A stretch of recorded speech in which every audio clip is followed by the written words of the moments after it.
Welcome to Patriots Podium, a bi-weekly podcast from the New York State Conservative Party, where newsmakers, political leaders, and conservative leaders take a few minutes to discuss issues, current events, and politics with us. I'm Conservative Party State Chairman Jerry Kassar. Today, I'm excited to be joined by Peter Murphy, the Vice President for Policy and Invest in Education Foundation. Peter previously served Governor George Pataki, where he helped to develop New York State's Charter Schools Act, which has an anniversary coming up, and is the vice president of the State University Charter Schools Institute. Peter has also led efforts to bring about an investment tax credit within New York. Peter, it's great seeing you. Jerry, great seeing you too. Thanks so much. Very welcome. Let's get right to it, Peter. You have many years in government and the not-for-profit sector promoting the expansion of education opportunities for American families. Before we get into the Invest in Education's Educational Choice for Children's Act, tell us about your efforts in New York State to create and maintain charter schools. Well, Jerry, that goes back to the first term of the governorship of George Pataki back in the mid to late 90s, when he embarked upon an effort to enact a charter school law in the state of New York. About more than 30 states by then had charter school laws, and he wanted New York to have one too, because it was a way to have choice for children throughout the state as an alternative to the district school that they attended to by virtue of where they lived. And so this was just a way to offer basically non-wealthy families an alternative outside of the traditional district public school system, because the truth is many district schools were not meeting state standards. High percentages of children were not at grade level math and reading, which the state started measuring in the late 80s. And so there was documented evidence about the failure of just many school districts, particularly in the lower income urban areas of the state: New York, Buffalo, Rochester, Yonkers, and even the capital city of Albany. And so by the end of his first term, he was able to get both houses of the legislature to pass a charter schools law that was not just a sort of Potemkin statute for a press release, but in fact, it was a very robust and substantive law that would lead to what we have today, almost 350 charter schools statewide, most of which are in New York City, but quite a few in Buffalo, Rochester, and Albany, and scattered around other upstate areas. And so it's really provided an exceptional option for young people. And that came about because of George Pataki's leadership as governor, and because of the legislature, neither house of the legislature had any interest in doing it at the time. He got resistance from both the Senate Republicans, his fellow Republicans in the Senate, and the Assembly, which then, as today, is controlled by Democrats. And so neither party wanted to do it. It took real gubernatorial leadership to get it done, and he got it done. And so years later, that legacy lives on, and each governor who succeeded George Pataki has supported charter schools to some degree or another. And even today, Governor Hochul, at least on the surface, supports charter schools. But again, she's up against a very hostile legislature to this day.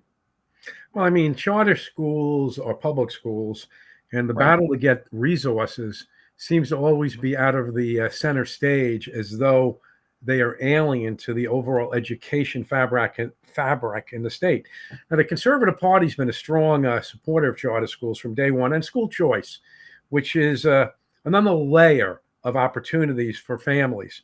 In fact, for years, New York State, as you said, with Pataki, but Giuliani and Bloomberg in the city were fertile grounds for these efforts, but not really so much. It is true that the governors have supported to one degree or another, but certain things have fallen off the table, such as for-profit charter schools, and which it was funny, they were for profit, but I don't really think anybody was making a lot of money off of them. I just think they were on the way to look at the whole opportunity of the experience. But I mean, why does the left have such a big problem with school choice? It's not all about the teachers union. It's bigger than that. And we're not just talking charter schools; we're talking school choice. Well, that's a great question, and let me just go back and echo your point about the Conservative Party, that it was early on, at the very beginning, pushing this issue, supporting this issue of charter schools and the broader school choice issue. You were very early out of the gate, and that was very important. Your influence on Governor Pataki was part of why this came about. And so what charters, the big problem that opponents have with charter schools is an ideological one. Who does public education?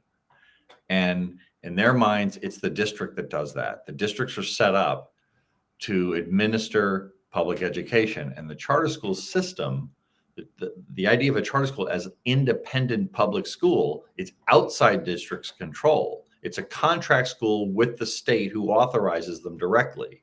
So that's a competitive challenge. And 90% of them are not unionized. They're not mandated to have unionized employees, which public schools are in New York State, as you know. But now teachers have a voluntary right to join a union. And interestingly enough, in more than 90% of the cases, the teachers choose not to join a union, which is pretty interesting to me. And so that the fact that they are operating independently of the district and they're beyond the union's reach and control, it's a control issue. It's a turf issue. It really comes down to that. And also, very importantly, and this is with school choice broadly, the issues of power and control always come into play, right? It's like the sandbox when you're a kid. It just takes off on so many issues as adults, right? But the public education operators, the establishment, the teacher unions, the school superintendents, the boards of education, they view independent charter schools, they view private school choice programs as not as a healthy competition that should make all players better for children, but they view it as a zero-sum game, that if you're supporting choice and education freedom, as we would describe it accurately, then you're giving up somehow on the public schools. When I would say the opposite is true, that if you're supporting what's best for children and you're putting more control in the hands of parents, you're financially enabling them to do what wealthy people can do. They can move their child in a school that's better fits their needs, that's better academically, that's not undermining their family's values. If parents have that freedom to do that, it's going to make all schools better. And competition works generally across many sectors of society, but somehow it's not right for schools. In fact, just the opposite is true. But I think they mistakenly view it as, if you're supporting this, then that comes at the detriment of public schools.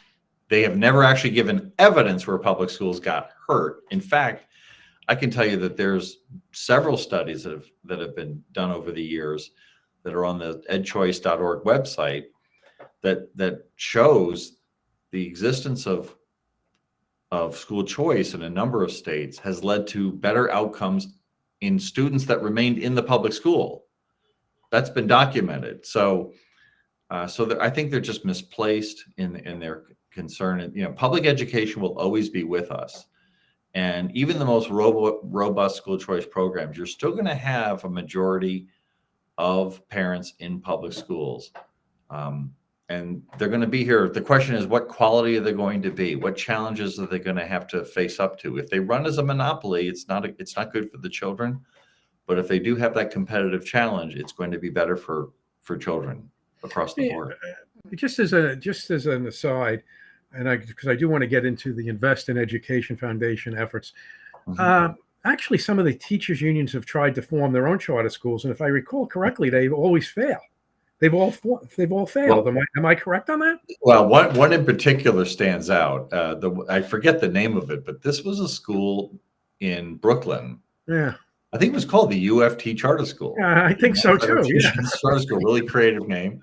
But then president of the New York City chapter of the United Federation of Teachers, Randy Weingarten, who's now the national head of the American Federation of Teachers. But back in the late 90s, early 2000s, she was still president of the UFT, and she wanted to show that, hey, we could do a charter school too, and we could do it better than all these charter schools. And so I don't think I can't quote her, but I think clearly one of their motivations was to demonstrate that you could have a unionized UFT controlled charter school that would do great, and that would be the basis for which they would just have the legislature make all schools UFT members in the city. I mean, I always thought that was their motive.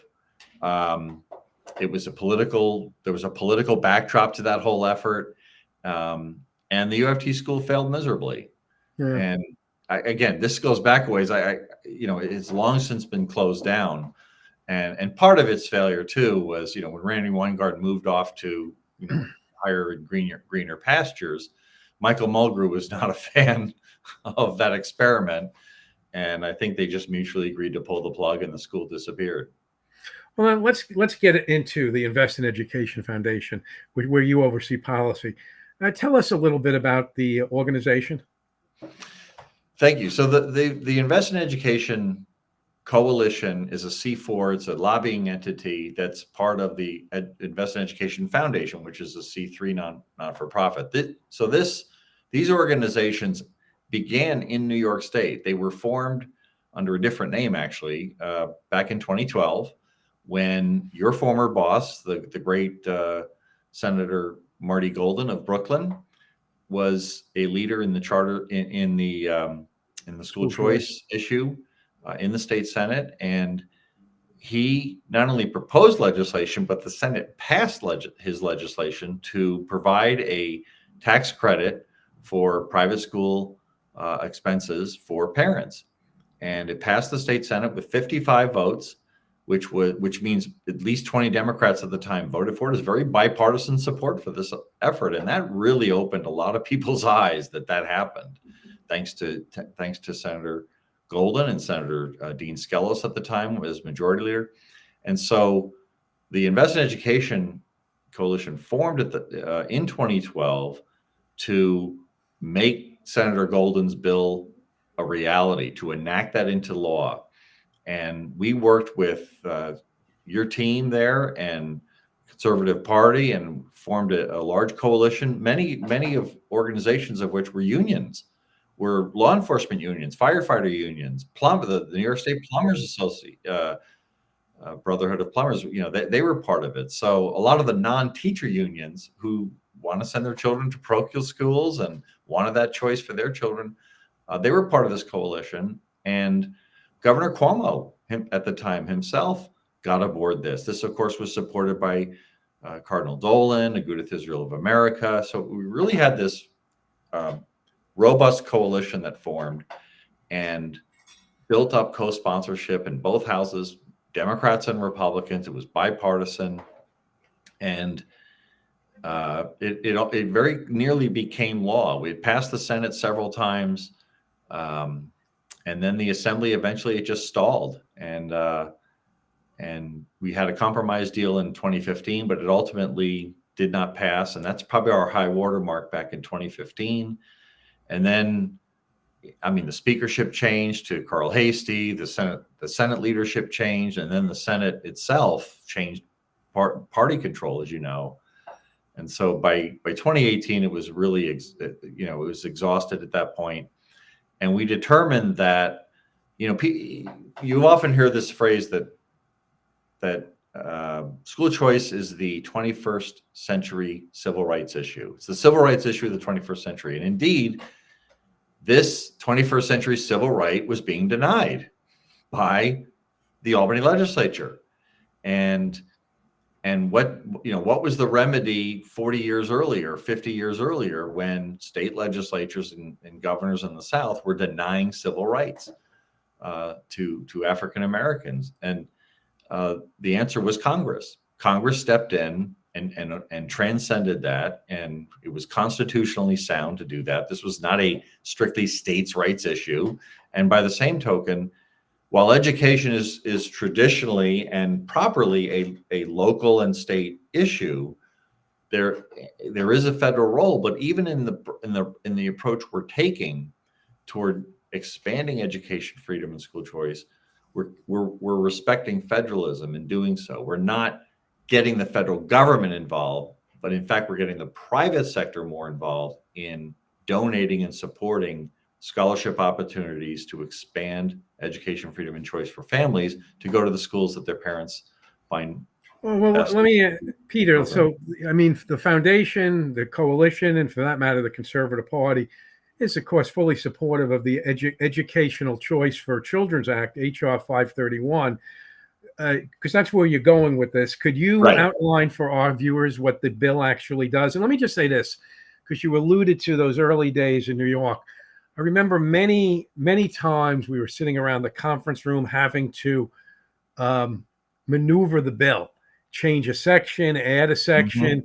Right. Hopefully, I mean, the big conversations that were about overall changes of direction from tax credits to vouchers to investment tax credits. I mean, extraordinarily complicated changes that would come about, but always with the same hope that we could get this thing done.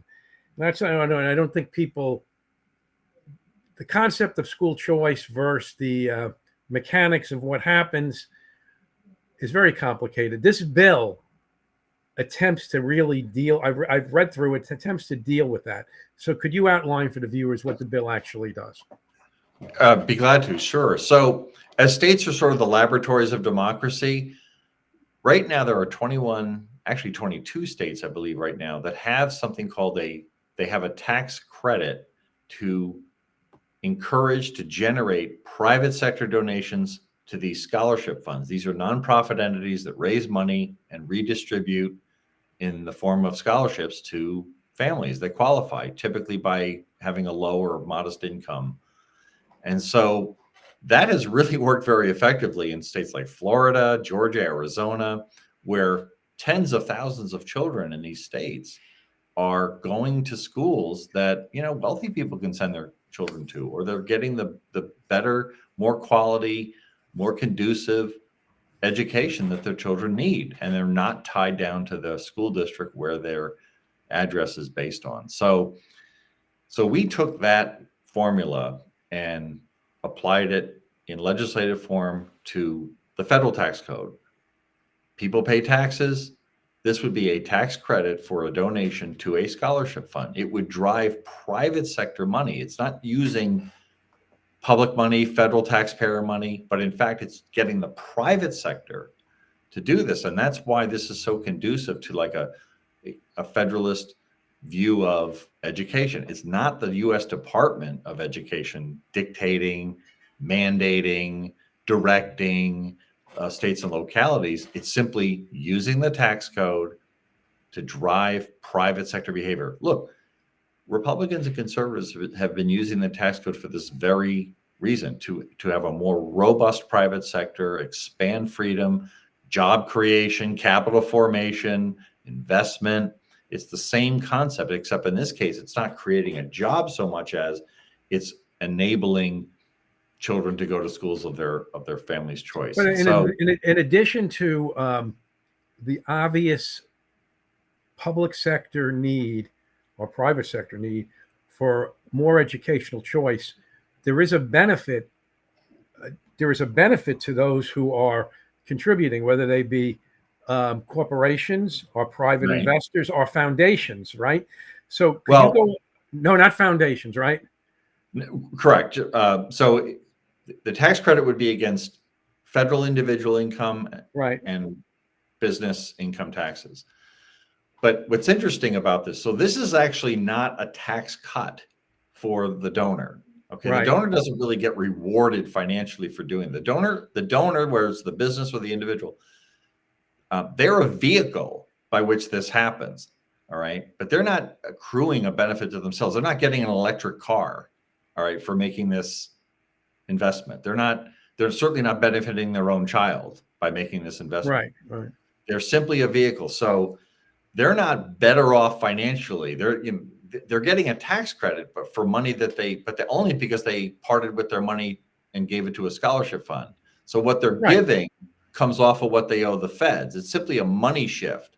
They're financially neutral in the transaction, but their money is benefiting someone else's child to access a better educational But opportunity. this would make it. This would further popularize the aspect of giving. No question. And in Yes, fact, and that's because it gives you a clearer understanding of what the end result's going to be of your donation. Right. As you see more children in better schools, right, where parents want them, that's a huge altruistic benefit to the donor, no question. And the other thing what this bill would do is, as for a scholarship granting organization that would receive the money and then award the scholarships to children, they're not reliant. If this bill passes, they're not going to be reliant on upper income wealthy donors. They can donate. They'll be able to reach middle and low income people to donate to them. The donor pool expands dramatically because, again, it's not a benefit to the donor, but it's not a revenue loss either. The donor's revenue neutral, so somebody who is of modest means can become a donor because they're going to get the tax savings dollar for dollar. When you meet with members of Congress, when you meet with federal government officials, do you attempt to apply an estimate of what type of money this will generate? Well, the bill itself, the Educational Choice for Children Act, which HR 531 in the House, Senate 120 or S 120 in the Senate, this legislation has a cap of how many donations can be made, and it's a cap of $10 billion a year. Now, $10 billion is a big number, but it doesn't buy what it used to. I mean, the federal budget is $6 trillion, so it's kind of a drop in the bucket, but it's a big start. So that would be a $10 billion revenue loss to the Treasury. And so a bill like this would be part of a larger budget and tax package that, if the rules are adhered to, it'll be revenue neutral, because if it gets passed with a lot of other things. So while it's a $10 billion loss by itself, likely something like this would be passed along with other measures to kind of offset that revenue loss. But importantly, it could potentially you don't get to the 10 billion unless you unless you're able to bring in 10 billion. Am I correct? Correct. So the 10 billion comes about because you have all these donors giving to scholarship funds and not paying taxes on that amount.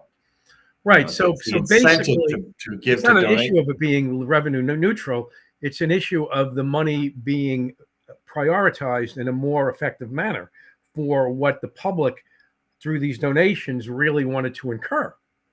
Right. You're fulfilling a couple of public policy objectives, no question about it. One, you're expanding education freedom and choice, which every poll I've seen for years, I mean, one of the most consistent polling outcomes on this issue has been it has across the board support regardless of race, ethnicity, political party, male, female, suburban, rural, you name it. It's actually remarkable long-term consistent polling in support of this issue. So you're fulfilling a public interest and something that the public supports. You're benefiting not just the scholarship recipients that get to the schools of their parents' choice, but again, there is a public school benefit to this in a couple of ways. Number one, as I mentioned earlier, studies have shown that children in those schools that stay behind actually have done better in many instances. These are several studies on that. The other thing is that parents, because parents are in effect, well, there may be up to say 2 million scholarship recipients out of, rough give or take as many across the country. Every parent becomes a potential customer for their child's education, which means that the 48 million or so parents whose children will continue to go to public schools, their leverage, their influence with their school district increases because they can pull their child out. Right. All right. That's not the case Competition. right now with most parents. Well, we've And seen obviously most parents won't do that because again, there's only 2+ million perhaps scholarship recipients if this bill gets done. But every parent's a potential customer, and that changes the dynamic, the power shift, the leverage of parents really goes up with their school districts, and they have more say in how their school district operates as a well, it's the result. competition. It's the competition, and Absolutely. we've seen over the years that effect. Unfortunately, some of the parochial systems have been victims of just the changing dynamics in the world. But sure, this would help bring that back again. So let me ask you this. So I know the Conservative Party endorsed Congress members from New York State. They're in fact almost all sponsoring it. What are the chances in the House, the Senate, and with the Biden administration? Well, look, I'll be realistic with you. It's not. The chances are very limited under this administration, but you have to start at some point because we do our job in advocacy, building coalitions, and building support over time. The moment may arrive when nobody expects it. That's. I mean, this from your many years, in the legislature and in the party where moments come and you have to be ready to seize the moment. Are you saying you got to be in it to win it? Yes, I've sir. heard that before. I've heard that. You have to be ready, and there's thousands of people you have to talk to who are members of Congress, their staff, building a coalition across the country. It's just an ongoing day-to-day grind to make the case for this. And look, from the Federalist Papers, the legislative process is by design slow and deliberative. Okay. And it takes a while as it should, to make the case. And so right now, in the last 2 years, we've got more than 2/3 of the Republicans in the House of Representatives co-sponsoring this legislation, including 8 of the 10 Republicans from New York State. Again, thanks to your support and others who have made the case to these members in New York.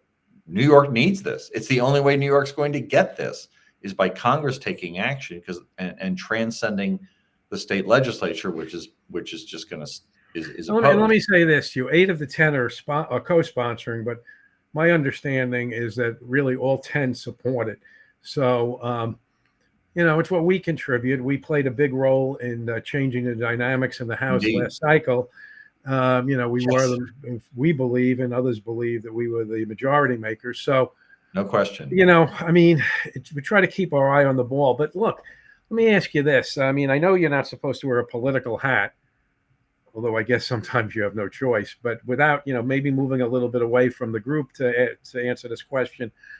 So, look, if we ended up with a Republican Senate, a new administration in the White House, kept control of the House, wouldn't you say this goes from being a little less than likely to being very likely to happen? Yeah, I think the chances would improve as Congress shifts in the right direction, the correct direction. The chances would increase. And look, you just go by their public statements. This is something that Donald Trump has supported. He had Betsy DeVos as his Secretary of Education, who's a very strong supporter of school choice and promoted it as secretary. And you've got the House overwhelming Republican support on this, and that's going to be important in terms of reaching Democrats, in my view. That when Democrats see Republicans are locked in and serious about this, that intensity is there, that's a top legislative priority, then that's something the Democrats need to respond to. And there are many, our experience in New York, Jerry, which was so interesting to me, was that a lot of Democrats did support our New York efforts. We had a majority of Assembly Democrats co-sponsoring this bill at the time. We knew that there were many communities involved with in the Democratic areas with the yeshivas that were overwhelmingly supporting it. And a lot of Latino members and a lot of minorities. American members were part of this. The pushback was from particularly one piece of organized labor, and some elected officials who just considered themselves, labor representatives. And You get them coming out now out of that Democratic Socialists of America, the Working Families Party. They're not walking up and down streets finding out what the people behind the doors of the brownstones or in the upper floors of the apartment buildings are thinking. They are making a phone call to find out what the union leadership is thinking. And that's their bread and butter. And it's unfortunate, but that is not a national trend. I was just saying to somebody yesterday that what's happening in New York City or San Francisco is really not what's happening in the nation. And unfortunately, the media covers what's happening in, you know, New York City, San Francisco, Philadelphia, Chicago, or Boston. So you guys have the same issue to some degree. Public education policy is really more about the adults than the children, and that has to change. And that's what educational choice really does. It makes it more about the children and what their needs are and what their parents want for them. And so that's the power struggle right now. And so we have just methodically gone about advocating with members of Congress, working with your party and other organizations in New York and across the country to make the case for this and to make this a political priority and a legislative priority in the Congress. We've come a long way, but we have a lot further to go. But we have to be ready if and when the moment arrives. That's hard to predict when that happens, okay? But it can happen, and we're certainly in a much stronger position today, having gone national in this effort, working in Congress. Congress is big. There's a lot of people to talk to, a lot of people to educate on this. But clearly, just even from the Republican Party standpoint, they are much more receptive now than they were 5 years ago to do something like this. After COVID, after the school closures, and the effect that had on children, they're a lot more open to doing it and doing it correctly, doing it in a way that, again, doesn't involve them in state, local, district policy so much, but enabling parents, empowering them to get control of their child's education and have a much greater say in educating them where they think they ought to be. I mean, are there other school choice initiatives the foundation is supporting and are making their way through Congress or in states right now?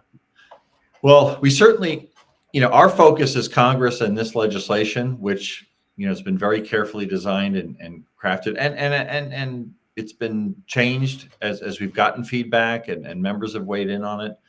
That's our focus. We also work with a lot of other organizations that are focused at the state level. The American Federation for Children is a good example where there's a lot of state activity going on in Iowa and South Carolina, Louisiana, you name it. I mean, state after state is expanding education freedom. And so the places like our home state of New York and New Jersey and Connecticut are not. And so this is a way this legislation would add to what those states already have that have private school opportunity, private choice opportunities, but it will fill an enormous void in states like New York and California and Illinois and places like that. So that's really the name of the game. And we just have to keep the pedal to the metal. We have to play offense, stay on offense, because the teacher union is not going to lay down and give up without a fight. They're going to continue to gaslight and to demagogue the issue. But again, their perspective is control. Their perspective is the adults, and they'll say what they have to say to try and defeat it. We've seen that over and over again. But the truth is, public education will always be with us. It should always be with us, but it can be better.